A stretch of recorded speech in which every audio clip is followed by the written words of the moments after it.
할렐루야. 하나님, 감사와 찬양과 영광을 올려드립니다. 하나님, 이 가을을 맞이하여서 이제 모든 추수를 이제 마무리하며 이 한 해를 정리하는 그런 시간들입니다. 하나님께서 우리에게도 인생의 한 해를 살아가면서 또 부족했던 것들 보완하고 또 잘된 것들은 더 잘 정리하여 유종의 미를 거둘 수 있는 이 한 해 될 수 있도록 축복하옵소서. 무엇보다 하나님 앞에 온 정성 다하여 마음을 고백하며 믿음의 거룩한 사명을 감당할 수 있도록 도와주옵소서.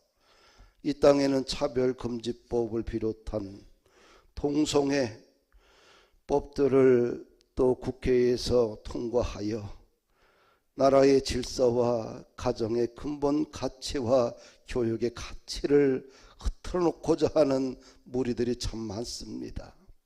이런 악법들을 하나님께서 막아주시고 이 대한민국의 교회와 사회와 가정이 온전하게 세워지는 그런 은혜를 다시 한번 붙들어 주옵소서. 세상의 탕류에 이 나라 이 민족이 쓸려가지 않게 하옵시고 이 땅이 다시 한번 말씀으로 정화되고 성령의 능력으로 다시 한번 세워져서 세상 열방을 향하여 빛의 민족으로 복음을 전하는 일꾼으로 이 민족을 들어 사용하여 주옵소서. 한국 사회가 심히 갈등이 심합니다. 구한말처럼 갈등이 내부적 갈등이 심하고 또 열강들을 스틸러 쌓여서 참 위기 속에 살아갑니다.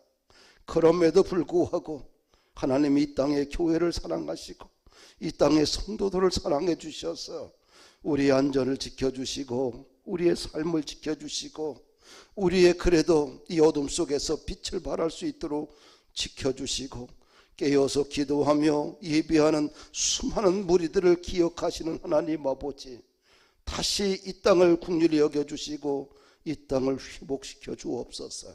이 밤에 주님 앞에 나와 함께 예비하며 주님의 은혜를 간구합니다. 주님, 성령의 은혜로 우리의 심령이 새로워지게 하옵소서. 예수 그리스도 이름으로 기도하옵나이다. 아멘. 사무엘하 22장 우리 21절부터 우리 한 40절까지만 우리 같이 읽을까요? 여호와께서 내 공의를 따라 상 주시며 내 손의 깨끗함을 따라 갚으셨으니 이는 내가 여호와의 도를 지키고 악을 행함으로 내 하나님을 떠나지 아니하였으며 그의 모든 법도를 내 앞에 두고 그의 규례를 버리지 아니하였음이로다. 내가 또 그의 앞에 완전하여 스스로 지켜 죄악을 피하였나니 그러므로 여호와께서 내 의대로 그의 눈앞에서 내 깨끗한 대로 내게 갚으셨도다. 자비한 자에게는 주의 자비하심을 나타내시며 완전한 자에게는 주의 완전하심을 보이시며 깨끗한 자에게는 주의 깨끗하심을 보이시며 사악한 자에게는 주의 거스르심을 보이시리이다. 주께서 곤고한 백성은 구원하시고 교만한 자를 살피사 낮추시리이다. 여호와여, 주는 나의 등불이시니 여호와께서 나의 어둠을 밝히시리이다. 내가 주를 의뢰하고 적진으로 달리며 내 하나님을 의지하고 성벽을 뛰어넘나이다. 하나님의 도는 완전하고 여호와의 말씀은 진실하니 그는 자기에게 피하는 모든 자에게 방패시로다. 여호와 위에 누가 하나님이시며 우리 하나님 위에 누가 반석이냐. 하나님은 나의 견고한 요새시며 나를 안전한 곳으로 인도하시며 나의 발로 암사슴 발같게 하시며 나를 나의 늪은 곳에 세우시며 내 손을 가르쳐 싸우게 하시니 내 팔이 또 활을 당기도다. 주께서 또 주의 구원의 방패를 내게 주시며 주의 온유함이 나를 크게 하셨나니 내 걸음을 넓게 하셨고 내 발이 미끄러지지 아니하게 하셨나이다. 내가 내 원수를 뒤쫓아 멸하여 싸우며 그들을 무찌르기 전에는 돌이키지 아니하였나이다. 내가 그들을 무찔러 전멸시켰더니 그들이 내 발 아래 엎드려지고 능히 일어나지 못하였나이다. 이는 주께서 내게 전쟁하게 하려고 능력으로 내게 띠띠우사 일어나 나를 치는 자를 내게 굴복하게 하셨사오며. 여기까지 읽읍시다. 그래도 비가 오니까 좋죠. 비가 오니까 참 무엇보다 이 비가 오니까 교회 앞마당에 있는 배추가 참 잘 자라겠구나. 그리고 금주에 우리 성도들이시면 그 국화가 잘 뿌리를 내리고 금주에는 꽃을 피지 않겠나 더 활짝. 일단 참 그런 기대가 되고요. 우리가 사무엘하 22장이 좀 길긴 길어요. 그렇죠? 길은데 총 이제 51절로 되어 있어요. 이 사무엘하 22장은 시편 18편과 동일합니다. 이것은 다윗이 모든 대적과 사울의 손에서 구원받은 그날에 쓴 찬양시예요. 그래서 시편 18편은 다윗의 찬양시, 아주 대표적이잖아요. 이게 사마 22장도 다윗의 찬양시죠. 1절에서 20절까지의 이 말씀은 뭐냐면 다윗의 기도에 응답하셨던 그 하나님을 다윗이 찬양하는 거죠. 자신의 기도에 응답하셨던 그 하나님을 찬양하는 거예요. 그 다윗은 하나님을 어떤 하나님이냐? 나의 하나님이라는 거죠. 나의 하나님이다. 그 나의 하나님은 다윗의 인생을 어떻게 구원하셨냐 하면은 모든 환난에서 폭력에서 나를 건지셨다는 거예요. 그것이 나의 하나님이다. 그래서 나의 하나님을 다윗은 찬양한다는 거예요. 그 하나님은 어떤 하나님이냐? 찬양받기에 합당하신 분이라는 거죠. 이 하나님은 모든 존귀와 영광과 위엄을 받으시기에 합당하신 분이라는 거예요. 또 다윗이 생각하는 그 하나님은 나를 모든 원수로부터 구원해 주신 하나님이라는 거예요. 그리고 환난 날에 기도하면 반드시 응답하시는 하나님이다.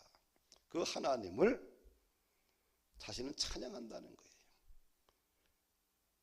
나의 모든 기도를 응답하시고 그 나의 하나님을 찬양한다.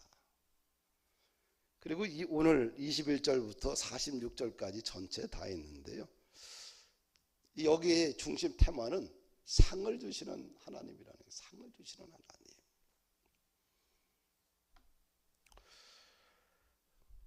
다윗이 바른 길을 따라 살려고 노력을 했어요. 그랬더니 하나님께서 다윗에게 뭐예요?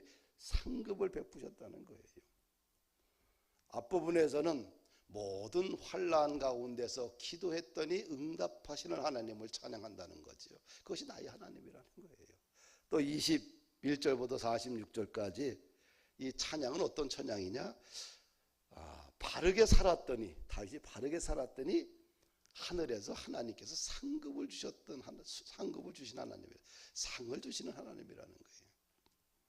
21절 보니까 같이 읽어보면 여호와께서 내 공의를 따라 상 주시며 내 손의 깨끗함을 따라 갚으셨으니. 다윗이 고백을 해요. 하나님이 내게 상을 주셨대요. 근데 상 줄 때는 이유가 있잖아요. 아무에게나 아무 일도 안 했는데 상 주는 경우는 전혀 없습니다. 이 다윗에게 하나님이 상 주신 이유가 있어요. 뭐냐면 다윗이 공의로운 삶을 살았기 때문에 상을 주신 거죠. 다윗이 깨끗하게 살았기 때문에 하나님이 자신에게 상을 주셨다는 거예요. 이 공의라는, 다윗이 말한 이 공의란 무슨 공이냐? 다윗이 하나님 앞에 완벽하게 행동했기 때문에, 완전히 깨끗하게 살았기 때문에 그것이 아니라 다윗이 어떻게 하나님 앞에 깨끗하게 정의롭게 공의롭게 살아갈 수가 없지요. 다윗은 흠이 없기 때문에, 깨끗했기 때문에 상을 주셨다는 게 아니에요. 다윗이 생각해 봤을 때 자신의 대적들과 비교해 보니까 자신은 그래도 하나님의 말씀대로 살려고 노력했다는 거예요. 율법을 지키려고 애쓰고 노력했다는 거예요. 그런 대적들과 비교할 때 자신은 공의로웠다, 깨끗하게 살려고 했다. 그것을 보고 하나님이 나에게 상을 베푸셨다는 거예요. 그 상 베푸신 하나님을 찬양한다는 거죠. 인간은 불완전하잖아요. 하나님의 십자가의 거울로 이렇게 비춰보게 되면 흠투성이죠. 우리가 이 햇빛이 쨍쨍 찌는 날에는 먼지가 잘 안 보여요. 그런데 이 어둠 속에서 이렇게 빛을 딱 비춰보면은 먼지가 굉장히 많은 것을 보게 돼요. 그냥 이렇게 보면 너도 나도 깨끗해 보여요. 왜? 속마음이 안 보이기 때문에. 그런데 우리가 십자가의 거울로, 하나님의 거울로 이렇게 비춰보면 자기가 얼마나 흠이 많고 지저분하고 더러운지를 보게 돼요. 근데 하나님께서 그런 흠 많고 점 많고 티 많은 우리들을 하나님께서 의롭다고 인정을 해 주셨어요. 무엇 때문에 그렇게 인정하느냐 하면은 불완전하지만 흠이 많지만 그럼에도 불구하고 우리가 하나님을 믿기 때문에, 믿는다는 그 고백 때문에 하나님은 우리를 의롭다, 깨끗하다 이렇게 인정해 주시는 거지요. 늘 우리는 넘어지고 쓰러집니다. 어쩌면 돼지가 자신의 더러운 곳에 누웠다 타진하다 누웠다 하는 것처럼 늘 넘어지고 쓰러지고 그렇지요.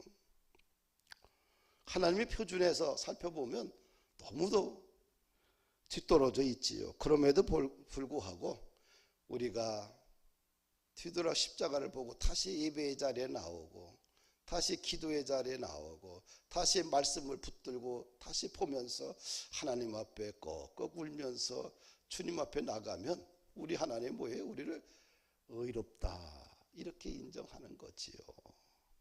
그것을 그렇게 살려고 노력하는 그 모습을 보고 하나님은 우리에게 상을 베푸시는 분이라는 거예요. 다윗이 그렇다는 거지요. 자신은 불완전한 존재지만 흠이 많지만 그럼에도 불구하고 다시는 하나님의 정의를 위해서 살려고 몸부림쳤다는 거예요. 그냥 늘 넘어지지만 그럼에도 불구하고 자신의 마음의 중심은 깨끗하게 하나님 앞에 올곧게 살려고 노력했다는 거예요. 그 노력을 보시고 하나님이 나를 의롭다 인정해 주시고 나에게 상을 베풀어 주셨다는 그 하나님을 찬양한다는 거예요. 다윗이 하나님 앞에 그러면 어떻게 살려고 노력을 했느냐? 22절 보니까 같이 읽어볼까? 이는 내가 여호와의 도를 지키고 악을 행함으로 하나님을 떠나지 아니하였으며. 이게 도대체 앞에 말은 이해가 되는데 중간에 말은 이해가 안 되고 뒤에 연결이 안 되는 것 같은데 이런 얘기입니다. 다윗이 하나님이 가라고 하는 길을 갔다는 거예요. 그리고 하나님을 떠나지 않았다는 거예요. 하나님이 가라는 길을 갔다는 거예요. 그리고 하나님을 떠나지 않았다는 거예요. 하나님이 가라고 하면 안 간 것이 아니라 가기 싫은데 그냥 갔다는 거예요. 때로는 사울 왕을 그냥 죽이고 싶은데 안 죽이는 거예요. 왜? 하나님이 기름 부은 왕이기 때문에. 그래서 그는 마음 꾹 참고 뭐예요? 하나님이 가라는 길을 가는 거예요. 자기는 그렇게 살았다는 거예요. 그렇게 하나님 앞에 서 있으려고 몸부림치고 노력했다는 거예요. 하나님이 가라는 그 길을 갔다는 거예요. 그걸 깨끗하게 살려고 노력했다는 거예요. 23절 보니까 모든 법도를 늘 앞에 두었다는 거예요. 법도는 법률과 제도고요. 그리고 그 법규를 지키려고 했다는 거예요. 법규는 규례와 법률을 이야기하지요. 규칙들을. 이 구약의 율법이 613개잖아요. 그렇죠? 그래서 뭐뭐 하라는 긍정명령이 248개고 뭐뭐 하지 말라는 부정명령이 365개예요. 그래서 이 구약의 율법을 쫙 하나님이 주신 그 법령을 쫙 살펴봤더니 거의 613개죠. 그것을 갖다가 이제 축약한 것이 10계명이고요. 그래서 10계명 10개의 10계명은 앞에 4개는 하나님에 대한 인간의 도리를 이야기하고요. 또 인간의 도리는 어떻게 해야 되느냐? 6가지를 이야기했지요. 그러면서 하나님 사랑과 인간을 이웃을 사랑하라 이렇게 이제 정의를 하게 되고요. 이것을 우리는 신약에서는 예수님은 그냥 사랑이라는 말로 정의를 한 거지요. 이 다윗은 그냥 하나님의 모든 법도를 지키려고 마음에 새기고 지키려고 그 규칙을 지키려고 노력했다는 거예요. 그것을 보고 하나님이 너는 의롭다 공의롭다 인정하시고 상을 주셨다는 거예요. 상을 베풀어 주셨다. 우리는 2개의 시민권을 가지고 있잖아요. 하늘의 시민권, 천국의 백성이면서 이 땅의 시민권으로 살아갑니다. 이 땅의 시민권으로 살아가면서도 우리는 지켜야 될 법이 있잖아요. 최소한 국민이 지켜야 될 의무가 있죠. 납세의 의무, 국방의 의무, 그렇죠? 교육의 의무, 근로의 의무, 환경 보존의 의무 등 이 기본 의무들이 있어요. 그 위에 또 다른 여러 가지 지켜야 될 이 법으로 제정된 규칙들이 있습니다. 이 법은 최소한의 의무입니다. 질서를 지키기 위해서는 공동에 합의된 것들을 함께 지켜야지만 공동체는 질서를 찾게 되지요. 그 위에 또 양심의 법도 있잖아요. 이 양심의 법은 저촉을 받지는 않지만 법률의 저촉을 받지 않지만 양심은 우리 사회를 이끌어가는데 가장 중요한 밑바닥을 깔고 있는 에너지잖아요. 우리가 세상의 시민으로서 지켜야 될 법이 있고 또 천국 시민으로서 지켜야 될 법이 있어요. 신앙의 법이죠. 말씀의 법입니다. 그 다윗의 관점에서 보게 되면 그런 천국 시민으로서의 그 법을 지키려고 하나님이 제시한 그 법을 지키려고 정말 노력했다는 거예요. 늘 말씀을 마음의 중심에 두고 묵상하면서 그 말씀대로 살려고 노력했다는 거예요. 그랬더니 하나님께서 이 다윗에게 너는 의로운 사람이다. 공의로운 사람이다. 너는 바른 사람이다. 그렇게 인정해 주시고 다윗에게 상을 주셨다는 거예요. 다윗이 어떻게 살았냐? 24절 보니까 하나님 앞에서 24절 보니까 하나님 앞에서 그렇죠? 내가 또 그의 앞에 완전하여 스스로 지켜 죄악을 피하였나니 그는 하나님 앞에서 완전하였다. 스스로 지켜 죄악을 피하였다. 하나님 앞에서 완전하였으면서 죄 짓는 일을 하지 않았다는 거예요. 스스로 죄질을 안 지으려고 노력했다는 거예요. 그러니까 다윗은 하나님이 정하신 규칙에서 벗어나지 않기 위해서 자기 관리를 철저히 했다는 거예요. 이 완전이라는 단어, 하나님 앞에 완전하려고 노력했다는 이 말은, 이 완전이라는 단어는 타임이라는 히브리어 단어인데 자신의 결백을 증명할 때 이 타임이라는 단어를 써요. 그럼 히브리인들이 타임이라는 단어를 사용할 때 외적으로 흠이 없이 무결함을 의미하지는 않고요. 내적으로 완전함을 말하는 거죠. 심령이 마음이 깨끗한 상태. 외적으로는 아직 덜 성숙되어 있고 흠이 많지만 하나님을 통해서 내 마음이 한순간 정결해지고 깨끗해지고 심령이 맑아진 상태, 그런 내적인 완전함을 말하는 거예요. 이 타임이라는 이 단어는 순결함을 강조할 때 쓰는 단어죠. 그 단어는 이제 욥을 보면은 하나님이 욥을 어떻게 평가하냐면 동방의 의인이요 순전하고, 그렇죠, 정직한 사람이라고 평가했어요. 욥이 하나님이 봤을 때는 이 순결한 사람이다. 순결함이라는 말은 다른 말 흠없는 제물이다. 제물을 하나님 앞에 드릴 때에 이 흠없는 아주 제물을 드려야 되잖아요. 아주 깨끗한 것을. 근데 동방의 의인 욥은 하나님이 바로 순결했다. 그렇죠? 그렇게 인정하고 했죠. 이 신약에 와서는 이 순결함을 성화, 성결이란 단어와 같은 개념입니다. 성결과 성화는 어떤 의미냐면 구원받은 성도들의 삶의 모습, 지향점이 성결, 성화라고 하죠.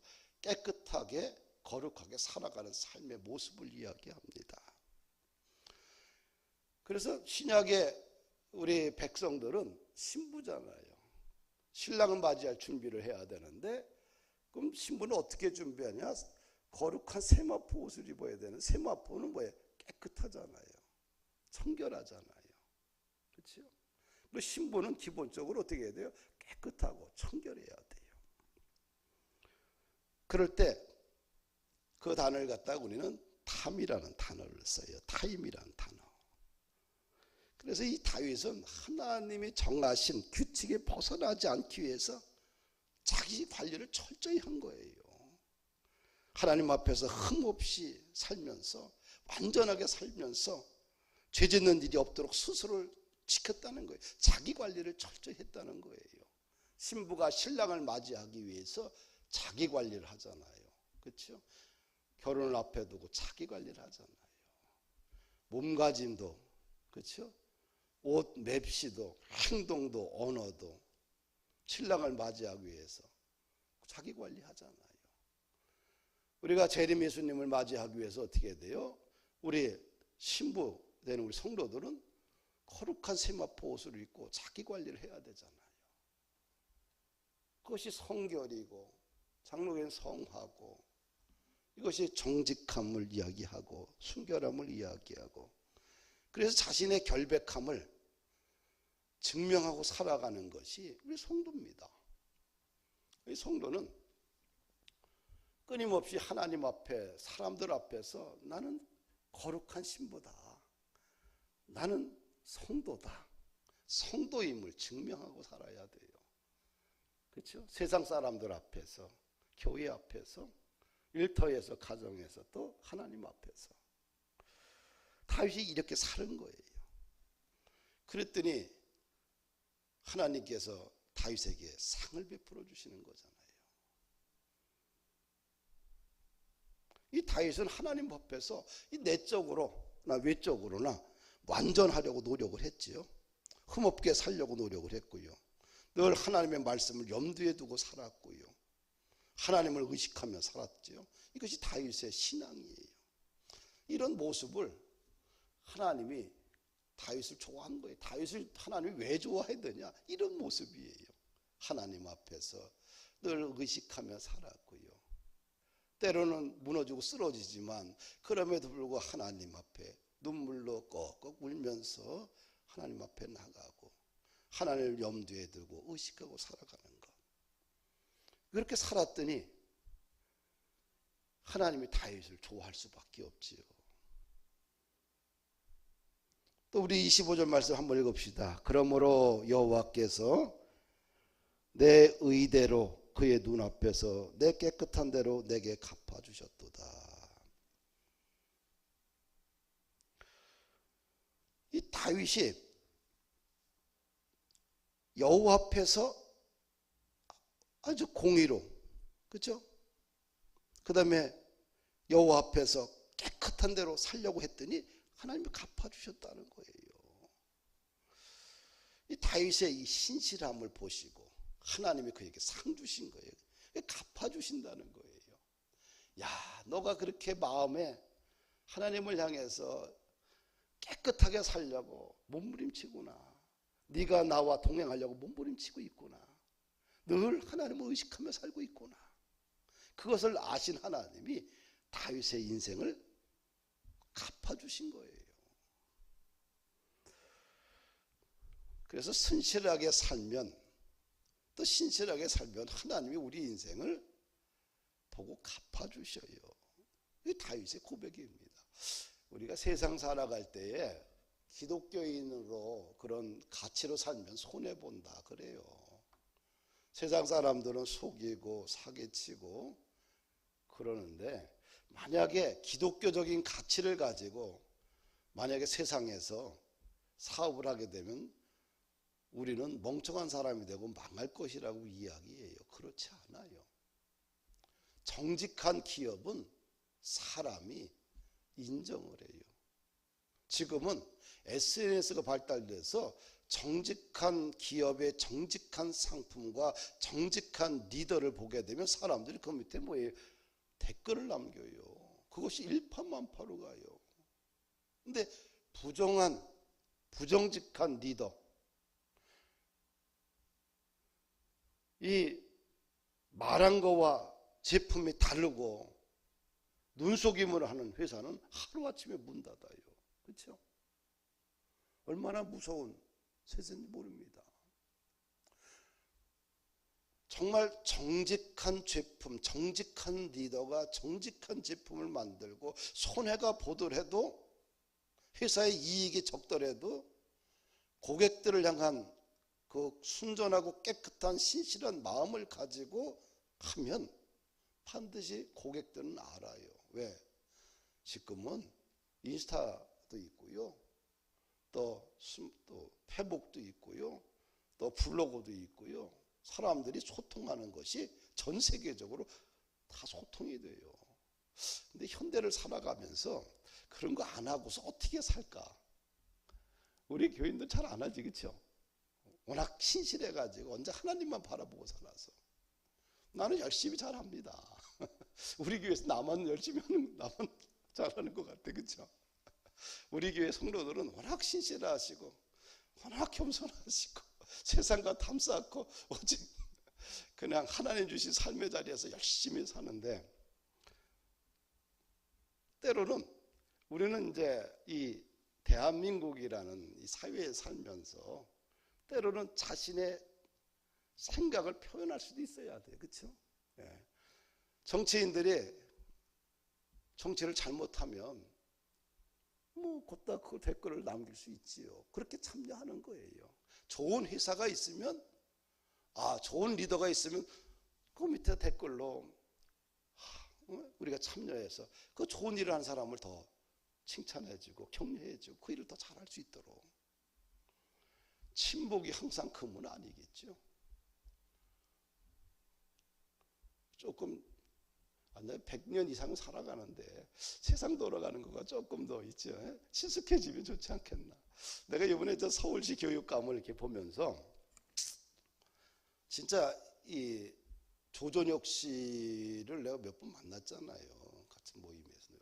그런데 사람이 정직해요. 정직한 하나님의 사람이에요. 그가 제시하는 교육 정책은 반드시 그렇게 가야 돼요.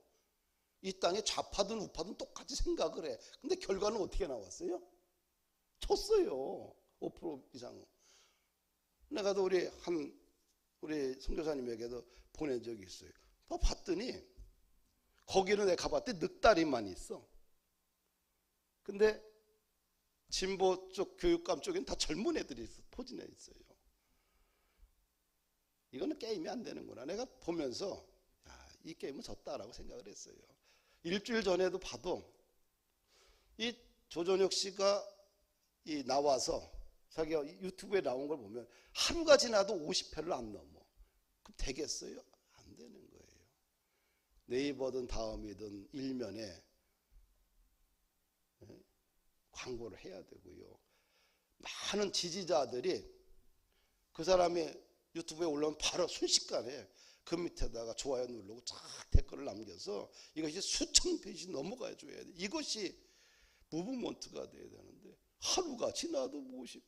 내가 그래서 이 게임은 졌다고 봤어요. 내가 보냈잖아, 그렇죠? 목사님, 이 게임은 진 게임이다. 그래갖고 무슨 선거가 되겠어요? 외친다고 누가 알아주게? 교회나 몇 군데 다녀가지고 안 되는 거예요. 그래서 참 선거를 하더라도 참 늙었다. 사람은 괜찮은데 참 방식이 너무 떨어진다. 그러니까 떨어진 거 보니까 또 우리 교육이 또 이렇게 후퇴가 되잖아요. 얼마나 가슴 아픈지 몰라요. 이 교육감 하나로 인해서 교육 정책이 달라질 수 있어요. 차별금지법, 포괄적 차별금지법이라는 말이 무서운 거예요. 포괄적이라고 쓰는 거. 이 포괄적이라는 말은 그냥 다 집어넣을 수가 있어요. 차별금지법이 있어요. 장애인 차별금지법도 있고 인권차별금 다 있어요. 기존에 있는 차별금지법이 훌륭합니다. 근데 포괄적 차별금지법, 포괄적이라는 단어를 집어넣는 순간 무서워요. 동성애를 인정하자는 거고요. 여러 가지 그 속에 불합리한 조항들이 그냥 수없이 낄 수가 있어요. 참 초등학교 교과서나 이런데 뭐 그런 동성애를 그런 것들을 집어넣어야 될 이유가 있겠어요? 이번에 참 안타까워요.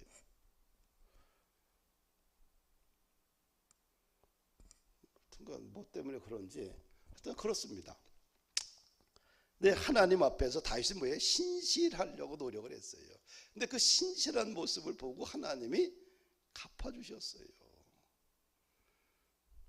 그래서 현대인들은 조금 더 좀 자신의 현재에 자신이 살고 있는 시대를 살아가면서 그 시대 속에 일어나는 삶의 이야기들을 자기의 이야기들을 이렇게 자꾸 좀 축적해 놓으면 먼 훗날 뒤돌아보면 그때 그 감정을 느낄 수 있어요.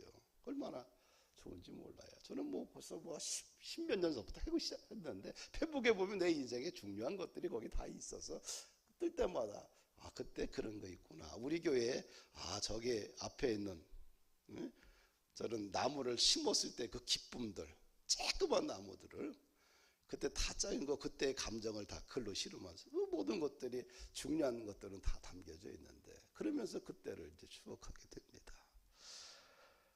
하여튼간 이 다윗은 하나님 앞에서 신실하려고 노력을 했어요. 그랬더니 그 하나님이 그의 마음을 아시고 갚아주셨다는 거예요. 상을 주셨다. 누가복음 18장에 보면은 두 사람이 기도를 해요. 그런데 기도하는 무리 중에 이런 사람들이 있어요. 자기는 의롭다고 믿고 다른 사람들은 멸시하는 사람들이 있는 거예요.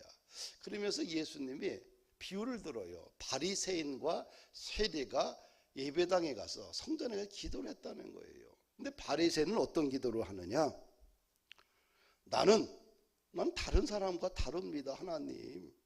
토색, 불의, 간음을 하는 자들과 같지 않습니다. 나는 저 세리들과 같지 않습니다. 7일에 2번 금식하고 소득의 11조도 드립니다. 이렇게 당당하게 성전 앞에서 서서 당당하게 기도를 해요. 대단하지요. 근데 세리는 뭐 죄인 아닙니까? 말 그대로 성전에 들어와서 저 뒤에서 고개도 들지 못하고 얼굴도 들지 못하고 가슴을 치면서 통곡하면서 기도해요. 하나님, 나를 불쌍히 여겨주옵소서. 나는 죄인입니다. 근데 예수님이 제자들에게 말합니다. 바리새인의 기도가 응답받은 것이 아니라 세리의 기도가 응답받았다. 세리가 의롭다 하심을 받았다. 이 보게 되면 누가 의로운 사람이에요? 바리새인이 의로운 사람이에요. 근데 예수님은 뭐예요? 세리가 의롭다라고 말씀하셨어요. 세리의 기도를 응답하셨다는 거예요. 우리 하나님이 보는 건 뭐예요? 속사람이 신실하냐. 그 신실함을 보고 하나님께서 평가하시죠. 바리새인들은 자기의 의의를 드러냈고요. 나는 이런 사람입니다. 그런데 세리는 나는 죄인입니다. 나는 부끄러운 사람입니다. 나는 하나님의 십자가 하나님의 모습으로 하나님의 그 거울에 비춰보기에 나는 함량이 너무 떨어진 사람입니다. 불쌍히 여겨주십시오. 그렇게 마음을 가지고 고백하면서 꺾고 우는 세리의 기도를 들어주셨다는 거지요.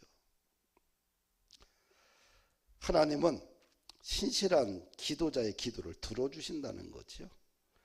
그래서 우리는 늘 한결같은 마음, 주님의 은혜를 간구하고 또 한결같은 마음으로 주님의 은혜를 간구하면서 기도하게 되면 반드시 하나님이 갚아주실 때가 있다. 저는 믿습니다. 두렙돌에 헌금을 한 여인도 같은 관점이에요. 많은 사람들이 많은 헌금을 한 사람이 있어요. 성전에 예배하러 왔다가. 그런데 어떤 한 여인은 그냥 동전 한 입을 냈어요. 가장 적은 돈을 냈어요. 그런데 예수님의 관점은 뭐라고 그래요? 저 사람들은 많은 것 중에 일부 그냥 드린 거고 이 여인은 자신의 전부를 하나님 앞에 드렸다. 하나님께서는 그 두렙돈 낸 그 여인을 기억하시는 거예요. 그 신실한 마음을. 나그네에게 물 한 접을 대접하는 것도 하나님은 기억하시는 분이잖아요. 이 향유옥합을 깨트린 여인이 있습니다. 이 여인은 온 마음을 다해서 자신이 가지고 있는 이 가장 진귀한, 자기가 가지고 있는 가장 진귀한 것을 가지고 그것을 깨서 예수님의 머리와 발을 씻겼어요. 자신의 예수님을 향한 그 사랑의 마음을 표현한 거죠. 전부를 드린 거예요. 제자들은 그런 이 여인의 행동을 보고 팔아서 가난한 자에게 나눠주면 얼마나 좋겠느냐 분노하면서 이 여인의 행동을 보고 낭비했다고 채찍질을 해요. 근데 예수님은 뭐라고 하냐면 저 여인이 내게 좋은 일을 했다. 예수님의 평가는 달랐어요. 저 여인은 나의 장례를 예비했다. 이렇게 얘기해요. 저 여인은 내게 좋은 일을 했다. 그러면서 내가 진실로 너희에게 말하는데 온 천하에 어디서든지 이 복음이 전파되는 곳에서는 이 여자가 행한 일도 말하여지고 그를 기억하게 될 것이다. 신실한 마음이죠. 그 신실한 마음을 가지고 자신의 향유옥합을 깨서 예수님의 장례를 예비했던 이 여인의 그 신실한 마음을 하나님이 아시고 많은 제자들이 공격을 하고 분노하면서 질책을 하는데 예수님이 네가 내게 잘했다 칭찬하잖아요. 너의 이 행동은 기독교의 복음이 흘러가는 모든 곳에서 다 기념이 되고 기억이 될 것이다. 갚아주시는 거죠. 인정받은 거지요.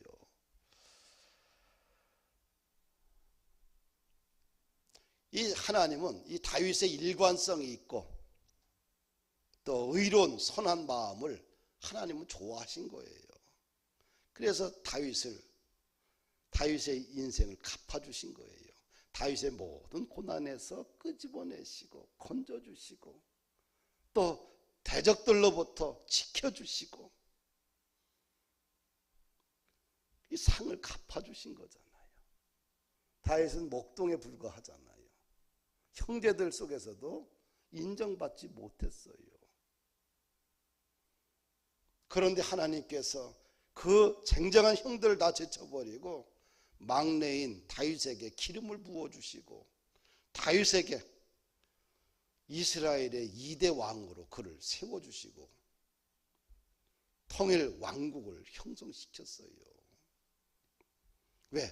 다윗이 좋은 거예요. 왜 좋을까요? 다윗이 하나님의 마음에 합한 행동을 하니까 때로는 죄도 짓고 때로는 못된 짓도 했고 때로는 하나님의 마음에서 벗어난 행동을 많이 했지만 그럼에도 불구하고 그의 마음은 늘 하나님을 향해서 신실하려고 노력을 했고 정직하려고 했고 하나님 앞에 바르게 살려고 노력했고 하나님 앞에 예배하려고 했고 하나님의 성전 앞에서 사는 것을 좋아했고 그것을 하나님이 좋아하셔서 그냥 베풀어 주신 거예요. 상을 주신 거예요.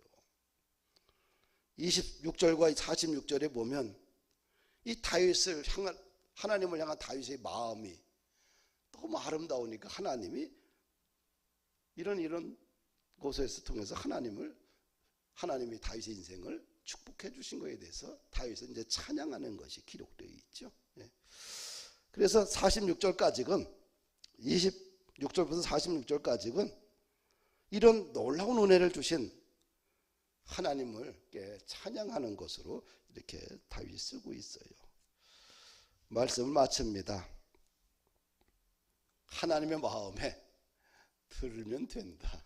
그러면 하나님이 반드시 갚아주시고 상 주신다. 할렐루야. 때로는 우리의 헌신들이 이것이 무슨 소용이 있나 할 때도 있잖아요. 그러나 아직 끝난 인생들이 아니에요.